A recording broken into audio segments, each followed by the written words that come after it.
Hello students, welcome back to my channel. আজকের বিষয় হচ্ছে সরকারি উদ্যোগে ভারতে পাশ্চাত্য শিক্ষার সম্প্রসারণ। পাশ্চাত্য শিক্ষার সম্প্রসারণের উপর এটা তৃতীয় ভিডিও। যারা প্রথমবার দেখছো তারা অবশ্যই আগে দুটো দেখে নেবে, তাহলে আজকের আলোচনাটা ভালো করে বুঝতে পারবে। ডিসক্রিপশন বক্সে লিঙ্ক দেওয়া আছে, লিঙ্কে ক্লিক করলে তোমরা সব পেয়ে যাবে। এছাড়া আমাদের চ্যানেল যে সায়েন্সের ভিডিওগুলো প্রোভাইড করছে সেগুলো ডিসক্রিপশন বক্সে লিঙ্ক দেওয়া আছে, লিঙ্কে ক্লিক করলে তোমরা পেয়ে যাবে। এবং অবশ্যই লাইক করবে এবং সাবস্ক্রাইব করবে। তোমাদের একটা লাইক, একটা সাবস্ক্রাইব আমাদের মোটিভেট করে নেক্সট ভিডিও করার জন্য। এছাড়া যদি কোশ্চেন আসে তোমাদের কাছে যে বা সরকারি উদ্যোগে ভারতের পাশ্চাত্য শিক্ষার সম্প্রসারণ সম্পর্কে আলোচনা করো, তাহলে আজকে যেটা আলোচনা করবো তার মধ্যে উত্তর থাকবে। এছাড়া যদি পাশ্চাত্য কথাটা না বলে যদি বলে ভারতীয় শিক্ষার সম্প্রসারণ আলোচনা করো, সেটা সরকারি উদ্যোগে, তাহলে আজকে আলোচনার মধ্যে তোমরা পেয়ে যাবে। ভিডিওর শেষে কোন প্রশ্নের উত্তরে কোন পয়েন্টগুলো বলতে হবে, কোন পয়েন্টটা হাইলাইট করতে হবে, কোন পয়েন্টটা হালকা করে বলতে হবে, তার সমস্ত কিছু আমি তোমাদের বলে দেবো। তাই ভিডিওটা স্কিপ করবে না, শেষ পর্যন্ত দেখবে। এবারে মূল বিষয় আসা যাক। আজকের বিষয় হচ্ছে সরকারি উদ্যোগে ভারতে পাশ্চাত্য শিক্ষার সম্প্রসারণ। সরকারি উদ্যোগ, এখানে সরকার বলতে হচ্ছে ব্রিটিশ সরকার। আমরা 1800 থেকে 1900 শতকের কথা বলছি। তাহলে 19 শতক মানে হচ্ছে 1800 থেকে 1900। তাহলে সেই সময় ভারতবর্ষ কি ছিল? পরাধীন ছিল। ভারতে কারা শাসন করতো? ব্রিটিশরা। তাহলে এখানে সরকার বলতে ব্রিটিশ সরকার কি কি উদ্যোগ নিয়েছিল যার ফলে ভারতে পাশ্চাত্য শিক্ষা, মূলত ইংরেজি শিক্ষার সম্প্রসারণ হয়েছিল। এবং আজকে আলোচনার মধ্যে পেয়ে যাবে যে কি কি উদ্যোগ নিয়েছিল যে ভারতীয় শিক্ষার সম্প্রসারণে। দুটো আনসারই তোমরা পাবে। স্টুডেন্টস মূলত মনে রাখবে যে ব্রিটিশরা বা ইংরেজরা ভারতে প্রথম থেকে তারা নীতি নিয়েছিল ভারতের কোনো আভ্যন্তরীণ বিষয়ে তারা হস্তক্ষেপ করবে না। আস্তে আস্তে সময় যত এগোতে লাগলো, ব্যবসা বাণিজ্যের বিস্তার, প্রশাসনিক বিস্তারের ফলে তাদের এই নীতি পরিবর্তন করতে হয়েছিল। মূলত 1792 খ্রিস্টাব্দে ইস্ট ইন্ডিয়া কোম্পানির একজন কর্মকর্তা চার্লস গ্র্যান্ট প্রথম ইংল্যান্ডে সুপারিশ করেছিলেন যে ভারতে পাশ্চাত্য শিক্ষার সম্প্রসারণ করা হোক।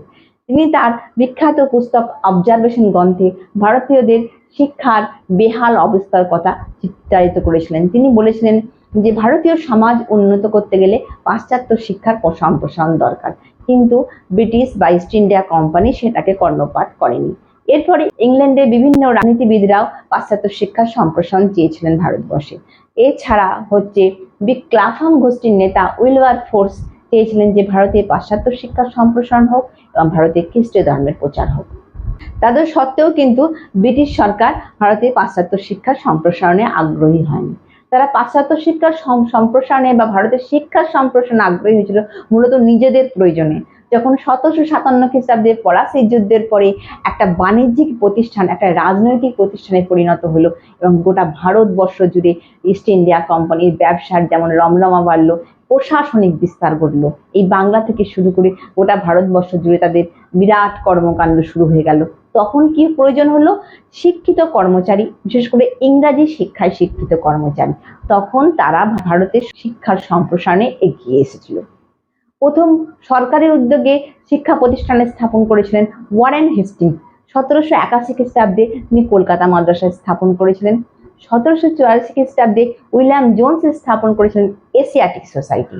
এরপরে জোনাথন ডানকান 1792 খ্রিস্টাব্দে বেনারস সংস্কৃত কলেজে স্থাপন করেছিল। এরপরে লর্ড ওয়েলেসলি 1800 খ্রিস্টাব্দে ফোর্ট উইলিয়াম কলেজে স্থাপন করেছিলেন কলকাতায়। কিন্তু এই সমস্ত কিছু প্রতিষ্ঠান ছিল মূলত ইংরেজ কর্মচারীদের দেশীয় শিক্ষায় সম্প্রসারণ ঘটানোর জন্য এবং প্রাচ্য শিক্ষার। এর মধ্যে জনশিক্ষার সম্প্রসারণ হয়নি এর দ্বারা। জনশিক্ষার সম্প্রসারণ এবং মূলত একেবারে শিক্ষার সম্প্রসারণ একবারে নিয়ম করে শুরু হয়েছিল সরকারি উদ্যোগ দিয়ে। সেই উদ্যোগগুলোর মধ্যে 1 নম্বর হচ্ছে 1813 খ্রিস্টাব্দের সনদ আইন। 2 নম্বর হচ্ছে 1823 খ্রিস্টাব্দে জেনারেল পাবলিক ইনস্ট্রাকশন বা জিসিপিআই প্রতিষ্ঠা। এরপরে হচ্ছে 1835 খ্রিস্টাব্দে মেকলে মিনিট। 4 নম্বর হচ্ছে 1837 খ্রিস্টাব্দে সরকারি কাজকর্মে ইংরাজি ভাষার প্রচলন। তারপরে 5 নম্বর হচ্ছে 1839 খ্রিস্টাব্দে অকল্যান্ড মিনিটের মাধ্যমে এখানে দেশীয় ভাষায় দেশীয় শিক্ষার উপরেও গুরুত্ব আরোপ করা হয়েছিল। তারপরে হচ্ছে 1842 খ্রিস্টাব্দে কাউন্সিল অফ এডুকেশন স্থাপন। তারপরে হচ্ছে 1844 খ্রিস্টাব্দে হার্ডিঞ্জের ঘোষণা। তারপরে 1854 খ্রিস্টাব্দে হচ্ছে উডের ডেসপাচ। তারপরে হচ্ছে 82 খ্রিস্টাব্দে হান্টার কমিশন, তারপরে হচ্ছে 1902 খ্রিস্টাব্দে র্যালে কমিশন, তারপরে 1917 খ্রিস্টাব্দে স্যাডলার কমিশন। এই সমস্ত ছিল সরকারি উদ্যোগ ভারতে পাশ্চাত্য শিক্ষার সম্প্রসারণে, ভারতে শিক্ষার সম্প্রসারণের ক্ষেত্রে। এবারে বিষয়গুলো আলোচনা করা যাক। 1 নম্বর যে 1813 খ্রিস্টাব্দের সনদ আইন। 1813 খ্রিস্টাব্দের সনদ আইনে বলা হয়েছিল যে বাৎসরিক 1 লক্ষ টাকা শিক্ষা খাতে খরচ করতে হবে। সনদ আইন বিষয়টা হচ্ছে ব্রিটিশ গভর্নমেন্ট বা ইংল্যান্ড থেকে ইস্ট ইন্ডিয়া কোম্পানিকে নির্দেশ দেওয়া হতো। পরবর্তীকালে সনদ আইন সম্পর্কে তোমাদের অন্য ভিডিওতে জানাবো। বিভিন্ন পড়াশোনায় তোমরা দেখবে যে সনদ আইন, পিটের ভারত শাসন আইন, এই সমস্ত বারবার উল্লেখ আছে। এই বিষয়গুলো কি কি সেগুলো আলোচনা করবো। এগুলো মূলত জেনে নাও যে ইংল্যান্ডের সরকার ইস্ট ইন্ডিয়া কোম্পানিকে নির্দেশ দিয়েছিল যে ভারতের শিক্ষার সম্প্রসারণে 1 লক্ষ টাকা খরচ করতে হবে। এই প্রথম 1813 খ্রিস্টাব্দে ভারতীয় শিক্ষার সম্প্রসারণে সরকারিভাবে নীতি ঘোষিত হয়। তো এই নীতি ঘোষণা হওয়ার পরেই কিন্তু এই টাকা কোন খাতে খরচ হবে, প্রাচ্য খাতে মানে দেশীয় শিক্ষার ক্ষেত্রে, না পাশ্চাত্য খাতে, না ইংরাজি শিক্ষার ক্ষেত্রে, এই নিয়ে প্রাচ্যবাদী বা পাশ্চাত্যবাদীদের মধ্যে দ্বন্দ্ব শুরু হয়েছিল। এই বিষয়টা তোমাদের প্রাচ্য পাশ্চাত্যবাদী দ্বন্দ্ব ভিডিওতে আমি বলেছি, সেটা তোমরা দেখে নেবে, আরো পরিষ্কার হয়ে বুঝে যাবে। মূলত জেনে নাও, তাও আরেকবার বলে দিচ্ছি যে প্রাচ্যবাদী হচ্ছে যারা দেশীয় শিক্ষার সম্প্রসারণ চেয়েছিল, আর পাশ্চাত্যবাদী যারা পাশ্চাত্য শিক্ষা বা ইংরাজি শিক্ষার সম্প্রসারণ ছিল। এর মধ্যে রাজা রামমোহন ছিল, স্যান্ডার্স ছিল এবং বিভিন্ন কর্মচারীরা সমস্ত। এই প্রাচ্য পাশ্চাত্য দ্বন্দ্বের ফলেই 10 বছর ধরে শিক্ষা খাতে বরাদ্দকৃত অর্থ কিন্তু খরচ করা সম্ভব হয়নি। এরপরে 1823 খ্রিস্টাব্দে হচ্ছে জেনারেল পাবলিক ইনস্ট্রাকশন। 1823 খ্রিস্টাব্দে সরকারি উদ্যোগে জিসিপিআই বা জেনারেল পাবলিক ইনস্ট্রাকশন বলে একটি কমিটি গঠন করা হয়। সেই কমিটিকে দায়িত্ব দেওয়া হয় যে ভারতে শিক্ষা খাতে বরাদ্দকৃত অর্থ ঠিকভাবে খরচ করা হবে এবং কোন খাতে খরচ করা হবে সেটা সমস্ত ঠিক করার জন্য। এই জেনারেল পাবলিক ইনস্ট্রাকশন কমিটি অনুযায়ী 1823 খ্রিস্টাব্দে লর্ড আমহার্স্ট একটি সংস্কৃত কলেজ স্থাপনের চেষ্টা করেছিলেন, কিন্তু সেই সময়ে রাজা রামমোহন রায় লর্ড আমহার্স্টকে একটি চিঠি লিখেছিলেন যাতে সংস্কৃত কলেজ স্থাপন না করে প্রাচ্যের দিকে না হয়ে পাশ্চাত্য শিক্ষার সম্প্রসারণে যাতে গুরুত্বপূর্ণ ভূমিকা পালন করেন, এবং তিনি অনুরোধ করেন যে এই বরাদ্দকৃত 1 লক্ষ টাকা যেন পাশ্চাত্য খাতে বা ইংরাজি শিক্ষার সম্প্রসারণে যেন বরাদ্দ করা হয়। এতে ভারতের সমাজে উন্নয়ন হবে। ভারতের সমাজ যখন কুসংস্কারে একেবারে আচ্ছন্ন হয়ে আছে, তারপরে ইংরাজি শিক্ষায় শিক্ষিত হলে তাদের ধ্যান ধারণা ভারতীয়দের মধ্যে যদি ছড়িয়ে পড়ে তাহলে ভারতের সামাজিক এবং সমস্ত কিছু ক্ষেত্রে উন্নয়ন হবে।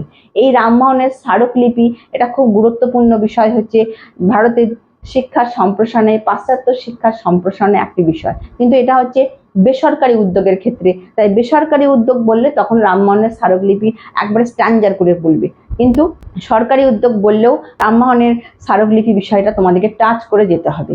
এরপরে 3 নম্বর হচ্ছে 1835 খ্রিস্টাব্দে মেকলে মিনিট। এই মেকলে মিনিট হচ্ছে ভারতের পাশ্চাত্য শিক্ষার সম্প্রসারণ সবথেকে গুরুত্বপূর্ণ ভূমিকা পালন করেছিল। এই জিসিপিআই জেনারেল পাবলিক ইনস্ট্রাকশনের সভাপতি ছিল থমাস ব্যাবিংটন মেকলে।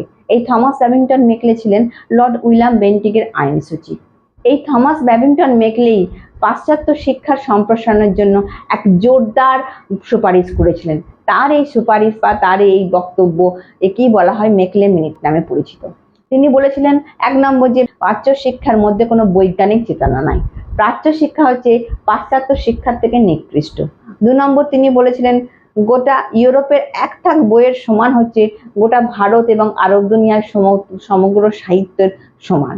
তারপরে 3 নম্বর তিনি চেয়েছিলেন যে এমন একজন শ্রেণী তৈরি হবে যারা রক্তে মাংসে ভারতীয় হবে, কিন্তু ধ্যান ধারণা চিন্তা মননে তারা হবে একেবারে ইউরোপীয়দের মতো হবে। এবং তিনি বলেছিলেন যে পাশ্চাত্য শিক্ষার সম্প্রসারণ হলেই তবেই ভারতবাসীর উন্নতি হবে, তবে ভারতের সমাজের উন্নত হবে, ভারত নারীদের সম্মান পাবে। এইভাবে একটা জোরদার বক্তব্য দিয়েছিলেন এই মেকলে মিনিটে পাশের সময়, এবং তার এই মন্তব্য এবং তার এই সুপারিশ দ্বারা লর্ড উইলিয়াম বেন্টিং অত্যন্ত প্রভাবিত হয়েছিল। তার ফলে পরবর্তীকালে পাশ্চাত্য শিক্ষার সম্প্রসারণ সম্ভব হয়েছিল। এরপরে হচ্ছে সরকারি সিদ্ধান্ত করে তোমরা হেডিং করবে এবং বলবে যে মেকলে মিনিট বা থমাস ব্যাবিংটন মেকলের সুপারিশ দ্বারা প্রভাবিত হয়েছিলেন এবং তিনি নিজেও ছিলেন পাশ্চাত্য শিক্ষা সম্প্রসারণের সমর্থক। তাই তিনি 1835 খ্রিস্টাব্দে 7ই মার্চ সরকারিভাবে ঘোষণা করেন যে পাশ্চাত্য শিক্ষার সম্প্রসারণের সরকার এই টাকা খরচ করবে এবং এটা সরকারি নীতি হিসাবে গ্রহণ করা হবে। এটা হলো লর্ড উইলিয়াম বেন্টিংয়ের প্রথম উদ্যোগ ভারতে পাশ্চাত্য শিক্ষার সম্প্রসারণে, এবং এরপর থেকেই ভারতে পাশ্চাত্য শিক্ষার সম্প্রসারণের জয়যাত্রা শুরু হয় এবং প্রচুর পরিমাণে ইংরাজি স্কুল স্থাপিত হয়েছিল। এরপরে স্ট্যান্ডার্ড হবে তোমাদের বেন্টিংয়ের উদ্যোগ। লর্ড উইলিয়াম বেন্টিংয়ের উদ্যোগে 1835 খ্রিস্টাব্দে কলকাতা মেডিকেল কলেজ স্থাপিত হয়েছিল। তারপরে সেন্ট জেভিয়ার্স কলেজ স্থাপিত হয়েছিল।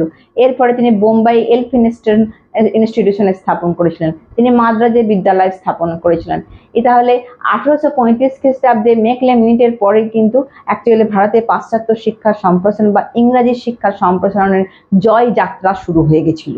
1837 খ্রিস্টাব্দে ঘোষণা করা হয়েছিল যে সমস্ত সরকারি কাজকর্ম ইংরেজি ভাষাতে হবে। এর ফলে ভারতীয়রা যারা চাকরি ক্ষেত্রে আগ্রহী তারা ইংরেজি ভাষার প্রতি আগ্রহী ঘটে। এরপরে 1842 থেকে 43 খ্রিস্টাব্দে কাউন্সিল অফ এডুকেশন স্থাপিত হয়েছিল। কাউন্সিল অফ এডুকেশন মূলত স্থাপিত হয়েছিল ইংরেজি শিক্ষার সম্প্রসারণের জন্য। এই কাউন্সিল অফ এডুকেশনের ফলে প্রচুর পরিমাণে স্কুল স্থাপিত হয়েছিল। এই কাউন্সিল অফ এডুকেশন ইংরাজি শিক্ষার সমস্ত বিষয়গুলো দেখাশোনা করত। এই কাউন্সিল অফ এডুকেশনের ফলে ইংরেজি বিদ্যালয়গুলোতে ছাত্র সংখ্যা প্রচুর পরিমাণে বৃদ্ধি পেয়েছিল। প্লাস 151টি বিদ্যালয় স্থাপিত হয়েছিল এই কাউন্সিল অফ এডুকেশনের ফলে। এরপরে হচ্ছে 1844 খ্রিস্টাব্দে হার্ডিঞ্জের ঘোষণা। বড়লাট লর্ড হার্ডিঞ্জ ঘোষণা করলেন যে সরকারি ক্ষেত্রে ইংরাজি শিক্ষায় শিক্ষিতদের অগ্রাধিকার দেওয়া হবে। এর ফলে ইংরাজি শিক্ষার বিস্তার বিপুল পরিমাণে হয়। সমস্ত মধ্যবিত্ত এবং সবাই যারা সরকারি চাকরি করতে আগ্রহী তারা বিভিন্ন ইংরাজি বিদ্যালয়ে শিক্ষার ক্ষেত্রে ভর্তি হতে শুরু করে। এর ফলে 1844 খ্রিস্টাব্দের হার্ডিঞ্জের ঘোষণা পাশ্চাত্য শিক্ষার বিস্তারের ক্ষেত্রে একটি গুরুত্বপূর্ণ ভূমিকা পালন করেছিল। এরপরে আসছে 1854 খ্রিস্টাব্দে উডের ডেসপাচ। ভারতে পাশ্চাত্য শিক্ষার সম্প্রসারণের ক্ষেত্রে এই 1854 খ্রিস্টাব্দের আগে অনেক উদ্যোগ নেওয়া হয়েছিল, বেসরকারি উদ্যোগে স্থাপিত হয়েছিল, কিন্তু এই সমস্ত স্কুল ক্ষেত্রে প্রতিষ্ঠানগুলোর ক্ষেত্রে কোনো পাঠ্যক্রমের কোনো নিয়ম নীতি ছিল না, কোনো সামঞ্জস্য ছিল না, কিন্তু সব কিছু নিয়ম করে সুন্দর করে আরম্ভ হয়েছিল কিন্তু উডের ডেসপাচের পরে। 1854 খ্রিস্টাব্দে 19শে জুলাই বোর্ড অফ কন্ট্রোলের সভাপতি চার্লস উড একটা সুপারিশ করেছিলেন। এটা হয়েছিল লর্ড ডালহৌসির আমলে। তিনি ভারতের শিক্ষার সম্প্রসারণের ক্ষেত্রে যে সুপারিশ করেছিলেন তা উডের ডেসপাচ বা মহাসনদ বা ম্যাগনা কার্টা নামে পরিচিত। এই সুপারিশে বলা হয়েছিল 1 নম্বর হয়েছে যে ভারতে প্রত্যেকটি প্রদেশে শিক্ষা বোর্ড স্থাপন করতে হবে। 2 নম্বর কলকাতা, বোম্বাই, মাদ্রাজে বিশ্ববিদ্যালয় স্থাপন করতে হবে। 3 নম্বর সুদক্ষ শিক্ষকের জন্য শিক্ষক শিক্ষানোর ট্রেনিং স্কুল স্থাপন করতে হবে।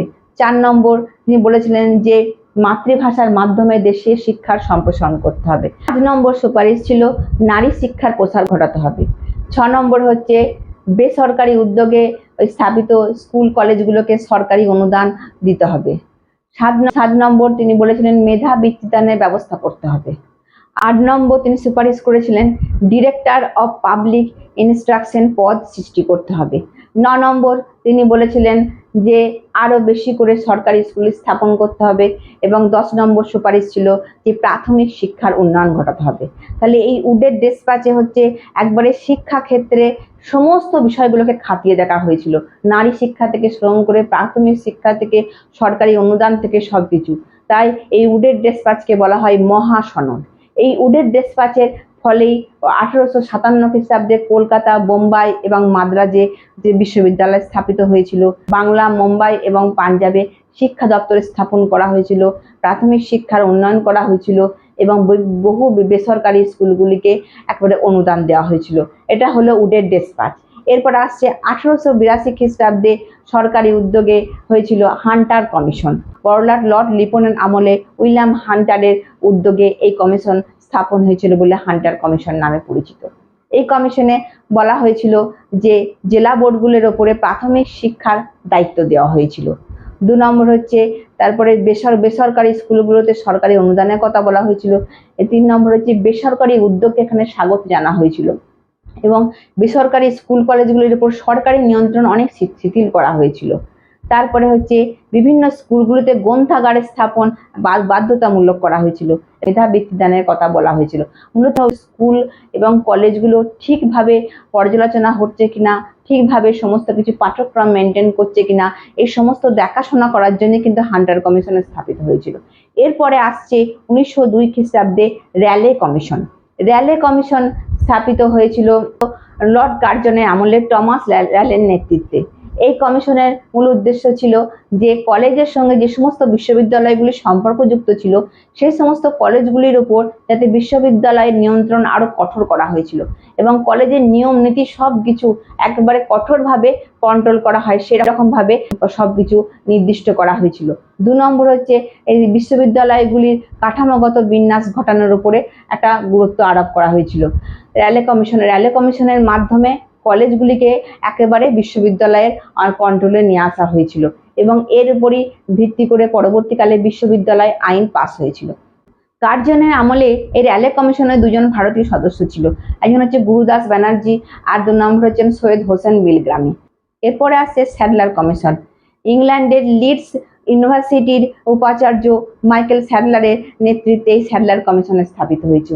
এই স্যাডলার কমিশনে বলা হয়েছিল যে ভারতীয়দের স্নাতক স্তরে 3 বছরের পাঠ্যক্রম চালু করতে হবে। এই সমস্ত কিছু সরকারি উদ্যোগে হয়েছিল। উডের ডেসপাস থেকে আরম্ভ করে বিভিন্ন কমিশনের ফলে ভারতের পাশ্চাত্য শিক্ষার সম্প্রসারণ হয়েছিল এবং এই সমস্ত স্কুল কলেজ ইউনিভার্সিটি যা গঠিত হয়েছিল সেখানে ভারতীয় মধ্যবিত্ত বিশেষ করে বাঙালি মধ্যবিত্তরা পাশ্চাত্য শিক্ষায় শিক্ষিত হয়ে তাদের চিন্তা মননে একটা বৈজ্ঞানিক ভাবধারা গড়ে উঠেছিল এবং যুক্তিবাদী মানসিকতা গড়ে উঠেছিল। তার ফলে পরবর্তীকালে ভারতের সমাজ সংস্কার হয়েছিল এবং ভারতের নবজাগরণ সম্ভব হয়েছিল। স্টুডেন্টস, তোমাদের আজকে আমি সরকারি উদ্যোগে পাশ্চাত্য শিক্ষার সম্প্রসারণটা বুঝিয়ে দিলাম। এরপরে কতগুলো যদি তোমাদের কোশ্চেন আসে যে সরকারি উদ্যোগে পাশ্চাত্য শিক্ষার সম্প্রসারণ আলোচনা করো, তাহলে তোমরা আগে একটু হালকা করে বলে দেবে যে ওয়ারেন হেস্টিংস 1781 খ্রিস্টাব্দে কলকাতা মাদ্রাসা প্রতিষ্ঠা করেছিলেন।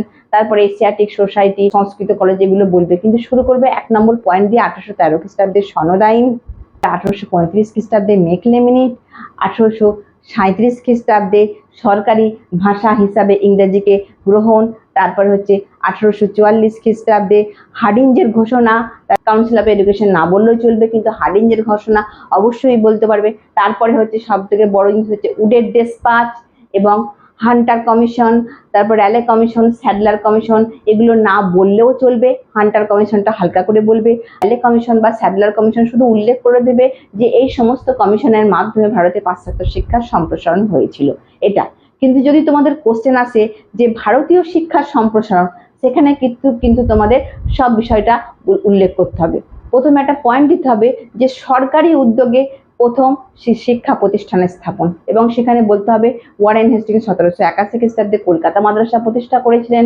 তারপরে হচ্ছে William Jones Asiatic Society, Benares Sanskrit college, এই সমস্ত কিছু বলতে হবে। তারপরে 1 নম্বর ওটা দিয়ে 2 নম্বরে বলবে 1813 খ্রিস্টাব্দে সনদ আইন। এর মধ্যে তোমাদের আর একটা জিনিস তোমাদের অ্যাড করতে হবে অকল্যান্ড মিনিট, যেটার মাধ্যমে প্রাচ্য পাশ্চাত্য দ্বন্দ্ব। তার মানে এখানে দেশীয় শিক্ষা এবং ইংরেজি শিক্ষা দুটো মিলিয়ে হচ্ছে ভারতীয় শিক্ষার সম্প্রসারণ।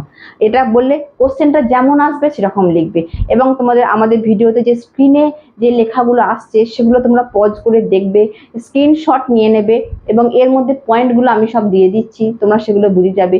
কোনো জায়গায় যদি স্পেলিং মিস্টেক হয়ে থাকে সেটা আমি ডেসক্রিপশন বক্সে ক্লিয়ার করে দেবো। আশা করি আজকে ভিডিওতে তোমরা সবকিছু বুঝতে পেরেছো। পরবর্তী ভিডিওতে তোমাদের সঙ্গে আবার দেখা হবে। তোমরা সবাই ভালো থাকো।